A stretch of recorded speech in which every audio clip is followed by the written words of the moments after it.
People who work in the Loop are often looking for a quick and affordable lunch. That includes us here at CBS. Some of our colleagues noticed there used to be lots of McDonald's locations nearby. Check out all those golden arches. But one by one, you can see most have disappeared. So we sent our Lauren Victory to find out why. These vacant storefronts sit just a block off Chicago's famous Michigan Avenue, a welcome greeting of graffiti. Are you getting tired of answering the question, how is the Loop doing? No, not really, because I every day there's something new and improved. Like the restaurant where the Chicago Loop Alliance's Michael Edwards met us. More on Memento in a moment. First, an assessment of the Loop's health. First quarter of this year, 1 million people came down, $280 million in economic impact. Downtown foot traffic on the weekends is even higher than before the pandemic. Consumers are coming, commercial tenants not as much. High rent doesn't help. We tend to only bring in large retailers and national retailers, and many of them are downsizing. One company that left a supersized hole downtown, McDonald's. There used to be one right here between Randolph and Washington. There's also nothing left of the Mickey D's on Adams. The golden arches on Clark, not there. No more Big Macs at this Loop location either. 4 McDonald's gone, within a 10-minute walk of each other. What is going on? I think that would be a question for McDonald's. Oh, we asked them, but got an appreciate you reaching out reply. Interestingly, McDonald's global headquarters is only about a mile from the Loop. Why are they hightailing it from their hometown? Again, no explanation from corporate. An outside source told us crime and tensions with the unhoused were a factor for at least one of the closures. The Illinois Restaurant Association had another theory. I know that since 2020, restaurants have seen an increase of 35% labor costs, 35% purchasing costs, and almost 20% in fixed cost. Now, here we go with the constant excuse making. They clearly are identifying why they're leaving. Now, it's a corporation. They can't just come out and be like, yo, it's the criminals, the homeless, all this stuff, because we know there are all these quote unquote activist groups that are just seizing on an opportunity to hear McDonald's say something negative towards the homeless so they can start doing lawsuits and all this stuff. So McDonald's is not going to disclose the reason. They're going to do what business does, and they're just going to move on. But the people around McDonald's, the people who work in the city and go to those places, they are seeing every day the same thing you are all seeing.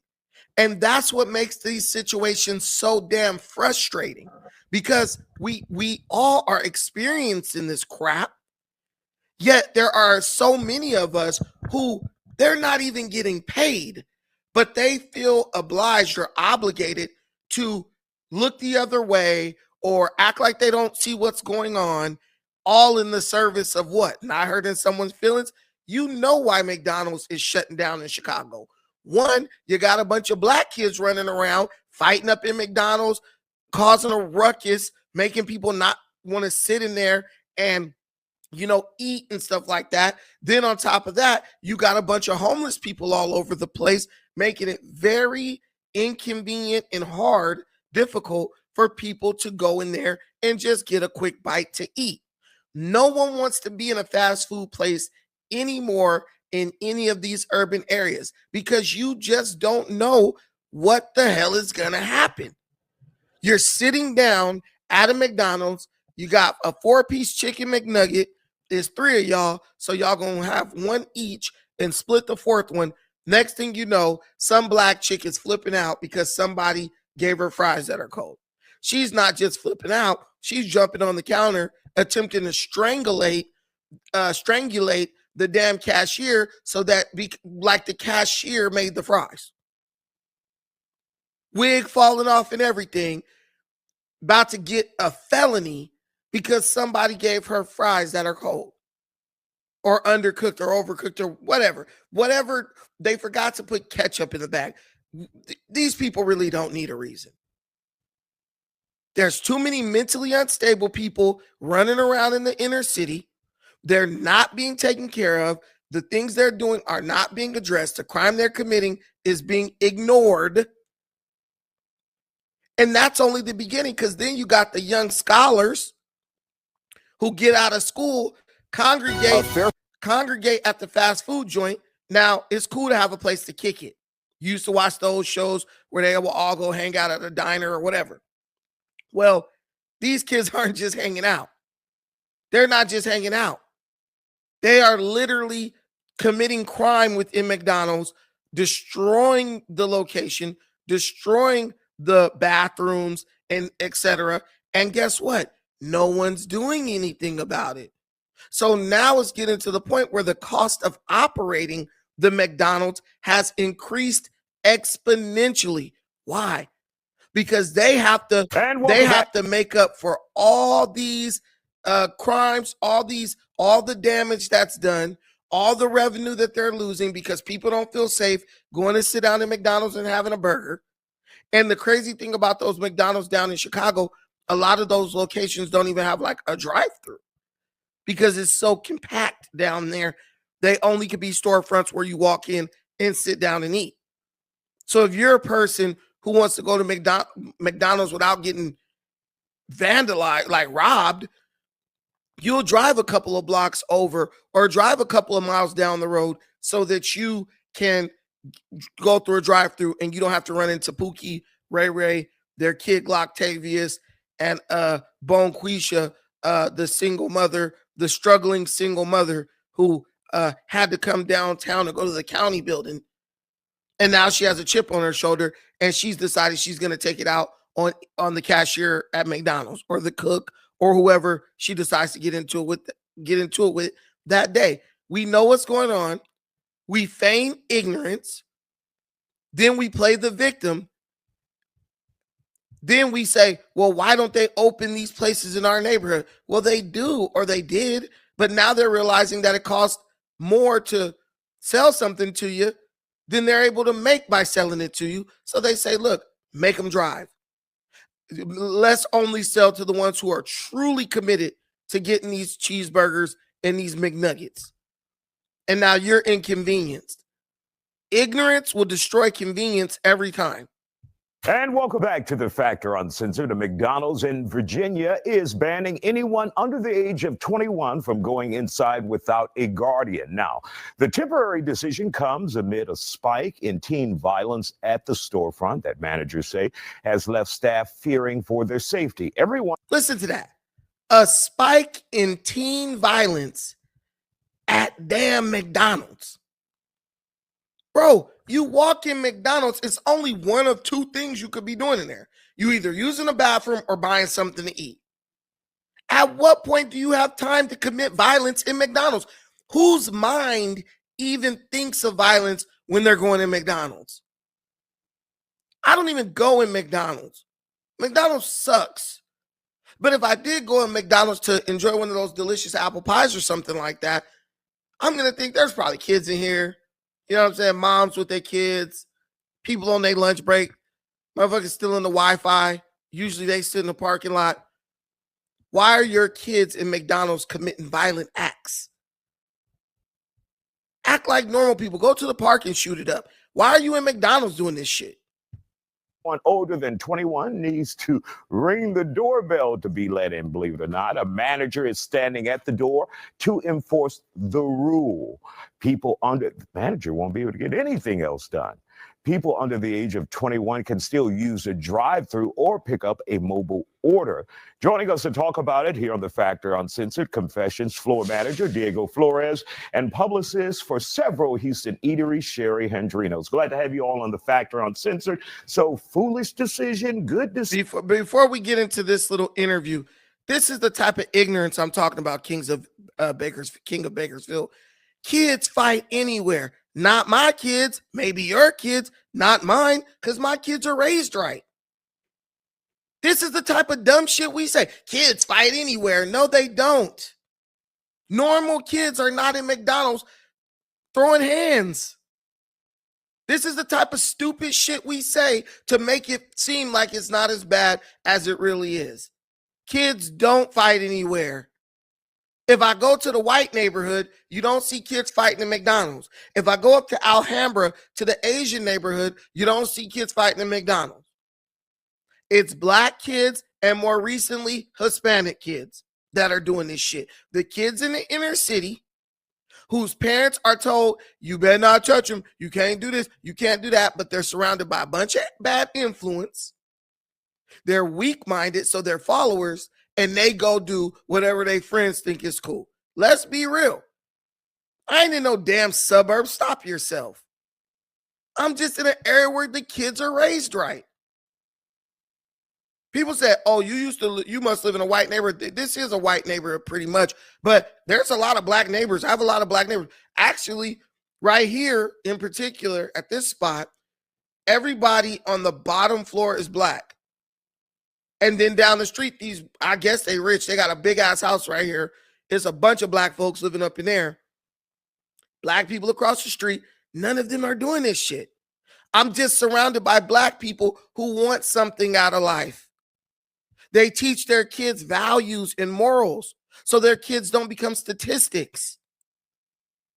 And you can do that no matter what neighborhood you're in, because I was taught those things when I was younger. Now, I did have a stint where I was rebellious and I was bad and I was angry, but I believe the morals and values that were instilled in me when I was younger helped me see the light quickly, like, hey, this ain't the life for me. Stop that shit. Kids fight anywhere. There's no other race that'll say some shit like that other than a black man. You're condoning it. Oh, it's normal. It's not normal. It's not normal. You got to get down where you mad at. Aw. Facts. Why can't these kids be like Suspect and just be punks and just yap and then run away and hide in the bathroom? But these kids is too gangster, man.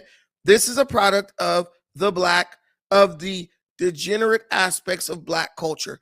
I've said it. Thomas Sowell has said it. Walter Williams has said it. And black folks, when they finally are a victim of this shit, then they openly say it. Decision what? I mean, I think it's a horrible decision. You are punishing a full age group over the actions of a few people, just because a few people are inadequate and don't know how to act in a business. I'm now punishing everyone who's under 21. It's doing a few things. A, you're losing business, you're losing foot traffic, and also you're causing everyone who is either coming in through drive-thrus or coming in through mobile ordering to wait longer. So anyone who's over 21, I come in, I'm going to stop going in to go get something. I now have to, my time for business to get my product is now taking a lot longer because everyone has to go to the drive-thru. Why am I being punished if I'm under 21 for the fact that that gentleman, who I have no clue what he did, is behaving how he shouldn't be? I think a way to combat is, what you need to do is hire security for those traffic areas. Let's say if it's after school, the 18-year-olds get out of high school, they walk to the McDonald's, cause problems, and that's they're fighting, whatever they may be doing. Cool. We're going to hire a security guard to go to those times, make sure that we are managing and mitigating any risks. This guy is an absolute idiot. And I hope no one ever hires him to manage any business or help them figure out this problem. Listen, the jig is up. Everyone knows that security guards can't do shit. There's a 7-Eleven downtown Long Beach where I live. There's a security guard who works there. There's security guards who patrol the downtown area. I told you guys this story that happened a couple months ago where they were like teenage girls. They were probably out of high school. They walked in 7-Eleven, took a bunch of shit, were fighting with the cashiers. Shit spilled all over, food and candy spilled all over the ground, and they ran off laughing with arms full of merchandise. You know what the security guard did? He sat there and watched. Go to any store. This is why Mexico got taken over by cartels, because of that kind of thinking. Yeah, just hire a security guard. Everybody knows security can't do anything. The criminals are hip to that now. Now, if you empower security guards to beat that ass and, get paid a little more, you might be you might be at the beginning of solving the problem. But as long as the criminals know the security guards can't do anything, they're going to keep going in. There are people who see a security guard and then say, I'm going in there because I know the security guard ain't going to do nothing. I even think that it's to the point where many security guards are actually in on it. Hey, come in my store and steal this, this, and this. I can't even stop you. But let's let this moron keep on going. And Sherry, from a PR standpoint, is this a nightmare for McDonald's? Obviously, we're talking about it here today. Now, I don't think it's a good I would think a mom and pop could get away with this because you can see it like convenience stores in different neighborhoods. Only 2 kids at a time to come into the store, or clear backpacks, stuff like that. Yeah, I mean, I think that it's like he said, you know, a couple people ruin it for everybody. The other part of me thinks of it too is if you have a manager at the door, they're not managing. So now your P&L is off. You know, I know we do PR, but it's like, Where's I'm my thinking of the paycheck? numbers. Yeah, like how are you, you know, you need to find budgets, but they're turning away money that could be business. And McDonald's is a franchise. So I've worked with a lot of franchises. That is a franchisee. That's probably not a corporate location. So that's Don't ever listen to dumb people like this. Oh, just think of all the money you're losing. Well, just think of all the money you're going to lose with a lawsuit when one of these kids attacks someone, hurts someone. They get to fighting up in there and knock somebody's kid over. And now that McDonald's location has a $20-30 million lawsuit because someone ended up getting hurt and had to go to the hospital. See, these are the type of people who you never want around, because these people try to make you the bad guy for attempting to King of Bakersfield. Hey, you're not failing me yet. They have insurance. And I understand Bakersfield is a shithole, and you do live there, so I can kind of get your thinking. I kind of guesstimate, and we're still cool. But anybody who lives in Bakersfield, don't trust they thinking. That place is a shithole. Why you would stay somewhere like that? Something ain't right. But listen, they have insurance. And what happens once there's one payout?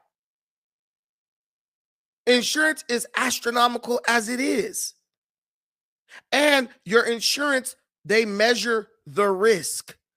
They see what is the likelihood of something happening that could cause them to have to pay you money. And they raise your premiums. So if there's all types of police reports, 911 is being called to the location, kids is fighting in the location, what you think your insurance going to be looking like? All around, it's just not worth it. Here we go. You're ignorant of social policy. Just, hey, didn't I tell you it was only going to be a matter of time before they start making excuses? Social policy. How many black households get SNAP and cash benefit? Man, listen, you on the next topic. Just wait, be patient. But anyway, listen, everything ends up costing more. And in the long run, what that does is it raises the prices for the customers who aren't doing anything wrong. And then they stop going there. And then the business shuts down, and the community loses a place where they could buy food. This is exactly what is happening in Chicago. All those McDonald's locations are closed down because of criminals and transients. Now, the people who get off on their lunch break and they need to get something quick, or the mom who has kids and she needs a quick snack, and McDonald's might be the only thing she can afford with her EBT card. They now don't have a place to go to get food. This is what happens, guys. When you defend criminality and start making up all these excuses, Negro stalling tactics, as they're called, you lose in the end. You lose trying to defend somebody who doesn't give a damn about you enough to not commit crime in the restaurants, grocery stores, and businesses that serve your community. You don't win from defending criminals because criminals don't care about you. Most of them don't even care about themselves. So you're not doing them any favors. All you're doing is throwing away what you have giving away or forfeiting what you have to make them feel more comfortable so they can commit more crime. It's also something that either they did, who knows if they talked to corporate or not, Right. we're not sure. So I am interested to see what type of statement Do corporate you will think come out corporate with. will come in and say, look, change that back or you lose your franchise? I don't know if someone would lose a franchise over it, but I think you could get your arm Penalty. twisted. Right. Yeah. Yeah. You could get your arm twisted because at the end of the day, like I said, as you know, I work with a lot of different franchises and the franchise is king, right? So Yeah. the franchisor makes the rules for the franchisee. Now the franchisee does have say in things of day-to-day operations, but the brand is the brand. So when you're dealing with a big brand like a McDonald's, Burger King, chains, Chili's, it's not like Confessions is privately owned, right? So you guys can make your own rules and do whatever you want. But when you're dealing with a franchisor or franchisee, I'm interested to see how that works, who the franchisee is, how many even McDonald's they have, because a lot of people buy these in bulk. Yeah. So I've seen for different reasons, franchise actually can take your license away. All right. We want to thank you guys for joining us. We'll see what happens. And these people don't own any franchises. Let's keep that in mind. They don't own any franchises. And that's the problem. You have a bunch of employees trying to tell business owners, the people who hired them, how they should be running their business. Why should they change anything about the way their business operates when there are people doing the same business in different areas who don't have to deal with this crap? And she said it all when she said many of these places, many of these people buy McDonald's in bulk. You know why? You know what that means? That means they can shut down the one in your little shithole neighborhood and just focus on the ones that are bringing them money where they don't have all the overhead and all the extra expenses and potential threats to their financial security. There are businesses that are going out of business because they can't do business because these criminal children, despite color, these young criminals make it impossible for them to do their business, for people to go get the things that they need. There's a reason why, when you were young, you were a little bit more gangster. You see a crowd of kids hanging out, you like, man, I'm going to get what I'm going to get. But now let's be real. You getting older, you drive past. I'll go to the place over here. I remember there's an In-N-Out near where I live. It's a hamburger place for you who don't live in California.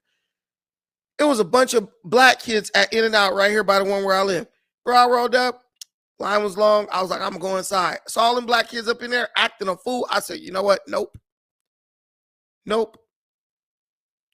Instead, I went to Dave's Hot Chicken.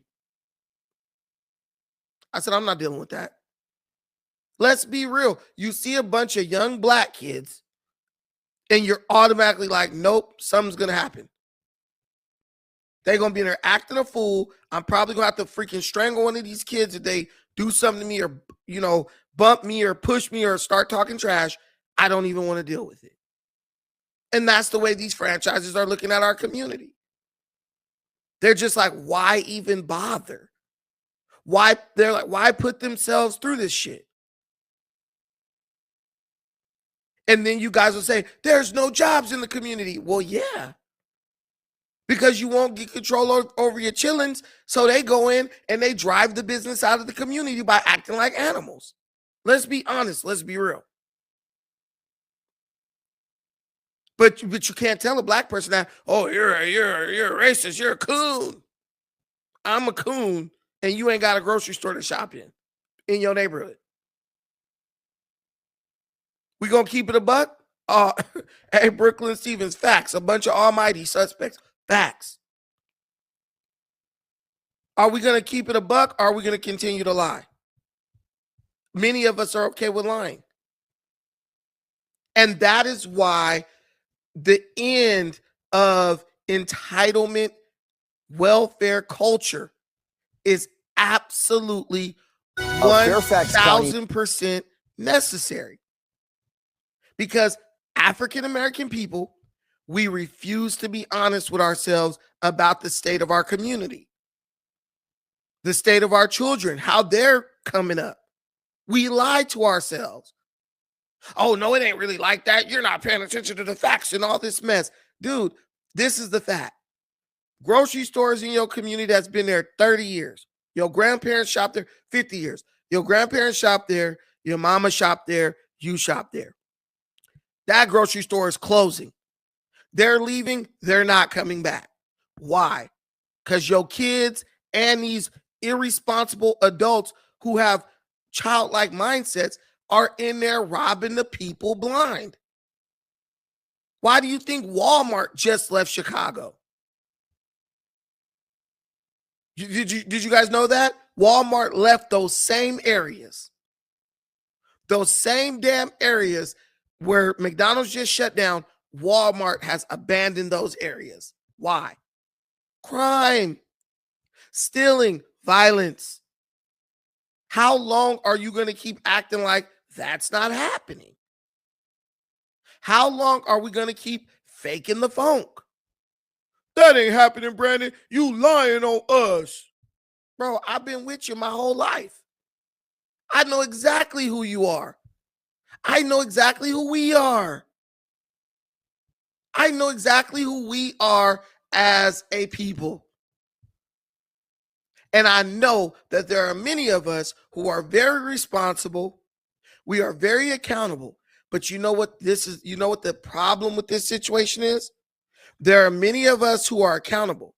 But there are many of us who are accountable, but we defend ignorance, criminality, and people who do not possess the ability to hold themselves accountable. So you might be a good citizen. You might be a peaceful person. You might be a person who doesn't go into the grocery store and steal. But you over here defending some no good hooligan, bamboozling swindler who does all those things. And you know what happens when you do that? The same exact thing that would happen if you yourself were the swindler or the bamboozler. Let's be 100% honest. The same damn thing happens if you defend a criminal as would happen if you were committing the crime yourself. And you don't want to admit that.